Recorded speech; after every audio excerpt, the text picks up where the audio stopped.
అందరికి నమస్తే. Forum for good governance వీళ్ళు ఎప్పుడు ప్రభుత్వానికి రకరకాల సూచనలు చేస్తూ ఉంటారు ప్రజలను దృష్టిలో పెట్టుకొని. నేను ఒక లేఖ ప్రభుత్వానికి వచ్చింది ఏంటంటే సీఎం మంత్రుల జీతభత్యాలు 10% కోత విధించాలి, 10% తగ్గించుకోండి మీ జీతాలు ఎమ్మెల్యేలు సీఎం. ఎందుకంటే మీరు ఆర్థిక పరిస్థితి బాగాలేదంటున్నారు కాబట్టి, ఆల్రెడీ అప్పు పెరిగిపోయింది అంటున్నారు కాబట్టి, ప్రస్తుతం రాష్ట్ర ఆర్థిక పరిస్థితి జీతాలు కూడా ఇవ్వలేని సిచ్యువేషన్లో ఉందంటున్నారు కాబట్టి 10% తగ్గించుకోండి అని లేఖ రాసినారు. పలు సూచనలతో డిప్యూటీ సీఎం బట్టి విక్రమార్కకు ఎఫ్జీజీ లేఖ ఏమంటారు, రాష్ట్ర ఆర్థిక పరిస్థితిపై ఫోరం ఫర్ గుడ్ గవర్నెన్స్ ఆందోళన వ్యక్తం చేసింది. ఈ క్లిష్ట పరిస్థితి నుంచి గట్టెక్కేందుకు సీఎం మంత్రులు జీతభత్యాల్లో 10% కోత విధించడంతో పాటు పలు సూచనలు చేస్తూ ముఖ్యమంత్రికి ఉప ముఖ్యమంత్రి బట్టి విక్రమార్కకు శుక్రవారం లేఖ రాసింది. యాక్చువల్గా ఈ జీతాలు మన తెలంగాణలోనే ఎక్కువ, మొత్తం దేశంలో భారతదేశంలో తెలంగాణ ఎమ్మెల్యేలకి జీతాలు ఎక్కువ.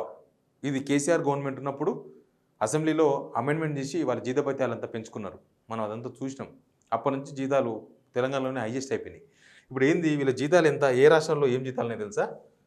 తెలంగాణ 2,50,000 ఓన్లీ జీతం. ఇది అలవెన్సెస్ అవన్నీ కలిపి దాదాపు 4 లక్షల దాకా వస్తాయి, 4 లక్షల రూపాయలు వస్తాయి. హైయెస్ట్ జీతం 2.50K, 2,50,000 నికర జీతం. అలవెన్సెస్, ట్రావెల్ అలవెన్సెస్, ఇంకా ఏమేమి ఉంటావో వాళ్ళకు అవన్నీ అలవెన్సెస్ కలిపి 4 lakhs నెలకు పర్ మంత్. తర్వాత సెకండ్ ప్లేస్లో మహారాష్ట్ర ఉంది. మహారాష్ట్ర చాలా పెద్ద రాష్ట్రం, తెలంగాణలో 6-7 తెలంగాణలో అయితే మహారాష్ట్ర అవుతుంది. Delhi 2,10,000, UP 1,87,000, Jammu and Kashmir 1,60,000, Uttarakhand 1,60,000, last Tripura. ఇంకా చాలా ఉన్నాయి మధ్యలో. త్రిపుర 34,000, ఎమ్మెల్యే జీతం 34,000. ఈ లెక్కన త్రిపుర 6 ఇంతలు, ఆల్మోస్ట్ 6-7 ఇంతలు తెలంగాణ ఎమ్మెల్యేల జీతం ఉంది. తెలంగాణ ఎమ్మెల్యేలు ఈ జీతంలో 10% తగ్గించుకోమని చెప్పి ఫోరం ఫర్ గుడ్ గవర్నెన్స్ చెప్తుంది. 10% అంటే ఎంత? 25,000. వాళ్ళు 4 లక్షలు ఇవన్నీ అలవెన్సెస్ ఎక్కారు, ఓన్లీ బేస్ శాలరీ కదా. దీనిలోకి వెళ్ళి ఒక 25,000 తగ్గించుకోమని చెప్తున్నారు. 25,000 తగ్గించుకుంటే మీకు కొంత ఆర్థిక వెసులుబాటు దొరుకుతుందని. కానీ ఇప్పటిదాకా ఆ యాంగిల్లో ఎప్పుడు ఆలోచించలేదు ప్రభుత్వం.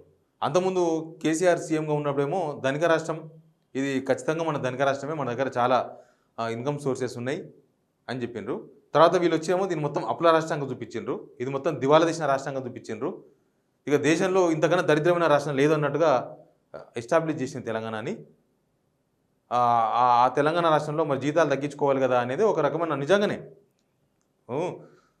అంత దరిద్రమైన రాష్ట్రంలో, అంత అప్పుల రాష్ట్రంలో ఫుల్ జీతాలు ఎందుకు తీసుకోవాలి, దేశంలో హైయెస్ట్ జీతాలు ఎందుకు తీసుకోవాలి? తగ్గించుకొని దాన్ని వేరే ఎక్కడన్నా వాడుకోవాలి. దుబారా ఖర్చు తగ్గిస్తామంటున్నారు కానీ దుబారా ఖర్చు ఏం తగ్గలేదు. బయటికి మాత్రం కొన్ని పిఆర్ స్టాండ్లు కనిపిస్తున్నాయి. బయటికి ఏదో మేము తగ్గించుకున్నట్లుగా, మేమేదో చేసినట్లుగా కనిపిస్తున్నది. జరగాల్సినవి జరుగుతున్నాయి, చేయాల్సినవి చేస్తున్నారు. ఇప్పుడు సెక్రటరీ వాస్తు అన్నారు, దాన్ని ఖర్చు పెట్టరా? బుక్కులు రీప్రింట్ అన్నారు. ఇప్పుడు ఏంటివి స్కూల్ బుక్స్, దానిలో ముందు మాటల కేసీఆర్ అని పేరు ఉంది, లేకపోతే ఇంకొకటి సబ్జరాయిందర్ రెడ్డి పేరు ఉందని చెప్పి అవి పీకేసి అవన్నీ మళ్ళీ ఇంకా కొత్తగా రీప్రింట్ చేసి మళ్ళీ వెనక అతికిచ్చి టీచర్స్ ఏం పని చేస్తున్నారు? ఇప్పుడు స్కూల్స్ ఓపెన్ అయిన పిల్లలకు చదువులేని చెప్తలేరు. నాకు ఒక వీడియో వచ్చింది, నేను చూపిస్తా, ఆ వీడియో కూడా చూపిస్తా. ఒక వీడియో వచ్చింది, ఆ వీడియోలో టీచర్లు అతికిస్తారు, అవన్నీ రీప్రింట్ చేసినారు, మళ్ళీ చించాలి అతికేయాలి. అదంతా టీచర్ లాస్ట్కు క్లర్క్ జాబులు చేస్తున్నారు. చూపిస్తా మీకు, అది కూడా చూపిస్తా.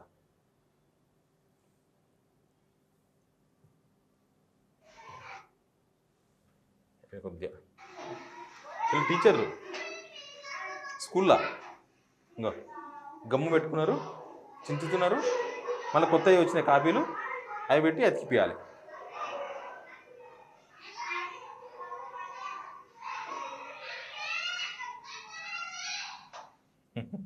పిల్లలు అరుస్తున్నారు స్కూల్లో. రైట్, ఇవన్నీ దుబారా కిందికి పోవా? ఎన్నిసార్లు ఢిల్లీకి పోతున్నాం, ఎన్నిసార్లు ఢిల్లీ నుంచి వస్తున్నాం. మినిస్టర్ల ఫారెన్ టూర్లు తగ్గించుకోమని రాసింది ఫోరం ఫర్ గుడ్ గవర్నెన్స్. అప్పుడు దావోస్ అని పోవాల్సిందే, మనకు ఇండస్ట్రీస్ రావాలంటే పోవాల్సిందే, కానీ దానిలో ఒక లిమిట్ ఉండాలి కదా. ఒకసారి ఢిల్లీకి పోతే ఒకసారి 10-12 మంది స్పెషల్ ఫ్లైట్లో పోతున్నారు ఢిల్లీకి. పార్టీ పని మీద పోయినా, దేని పని మీద పోయినా, టీవీ ఛానల్ ఇంటర్వ్యూ పోతే కూడా ఒక 10-12 మంది ఆఫీసర్లు, పిఏలు, పిఆర్ఓలు, రకరకాల మనుషులు అందరూ స్పెషల్ ఫ్లైట్లో ఢిల్లీ పోవాలి. ఇప్పటికి ఎన్నిసార్లు పోయినరు? ఇంకా ఇట్లా చాలా ఉన్నాయి. దుబారా ఖర్చు అంటే ఇది మనకు కనిపించే, బయటికి కనిపించినదంతా వేరు, లోపల జరుగుతున్నదంతా వేరు. సెక్రటరీ వాస్తు అన్నారు, దాన్ని ఏం చేస్తారో తెలియదు, దాన్ని మళ్ళీ ఇప్పుడు చేయాలి. ఇట్లాంటివన్నీ కూడా చాలా వ్యవహారాలు నడుస్తున్నాయి. దుబారా ఖర్చు తగ్గించుకోమని, రాష్ట్ర పరిస్థితి బాగాలేదని మీరు అంటున్నారు కాబట్టి అనేది దీనిలో 10% జీతాలు కోత విధించుకోండి అని చెప్పారు. చాలా తక్కువ 10% అనేది.